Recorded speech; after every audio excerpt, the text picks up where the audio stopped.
Les essentiels du bassin avec l'événement de ce week-end, la 49e édition du Cross Sud-Ouest. Et je suis ravi d'accueillir Jean-Jacques Germano, bonjour. Bonjour. Et Olivier Moreau, bonjour. Bonjour. Alors effectivement, vous êtes les deux piliers de cette manifestation qui va se tenir tout ce week-end, samedi et dimanche. D'abord, votre état d'esprit, Jean-Jacques. Comment vous sentez-vous ? Combatif.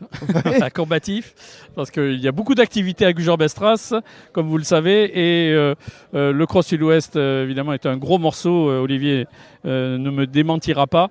Donc il faut être combatif, il faut être en forme.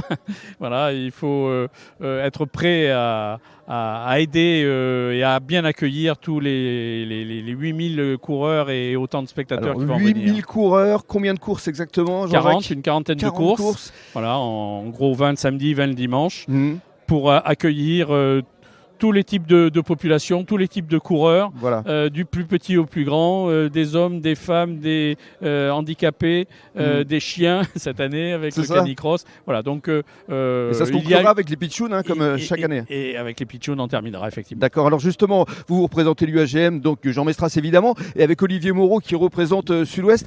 Pour vous, Sud-Ouest, c'est effectivement une manifestation très importante, le cross. C'est plus qu'important, c'est essentiel. C'est la manifestation qui porte du moins notre nom, que l'on partage, qui est la plus ancienne pour nous, puisque c'est donc la 49e édition. Donc ça montre notre attachement et l'importance que l'on accorde à cette manifestation, qui regroupe, tellement d'éléments majeurs pour nous.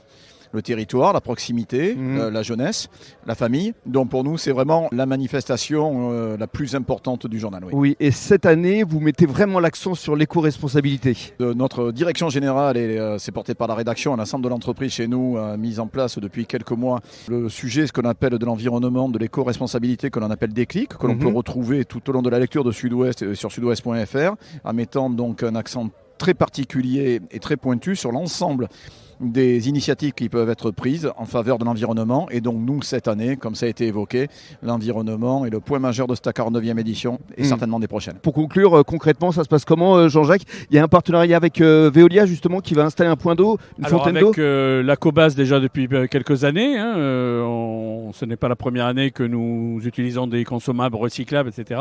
Mais particulièrement cette année avec Veolia, qui va se brancher sur les quelques robinets qui sont répartis sur le stade pour que l'eau de la ville puisse désaltérer, réhydrater les coureurs à l'arrivée, pendant la course, sous la tente Sud-Ouest, lors du challenge, l'arrivée du challenge des collectivités, des entreprises. Voilà.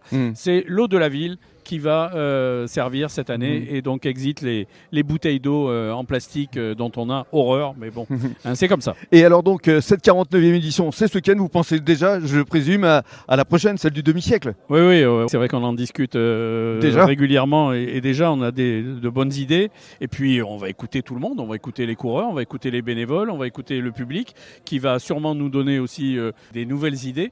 Donc on va pas les dévoiler maintenant, voilà, on les prépare et ça sera un feu d'artifice l'année prochaine. Très bien. Au propre ou au figuré, on verra. Merci beaucoup Jean-Jacques. Merci à toi. Et merci Olivier. Merci.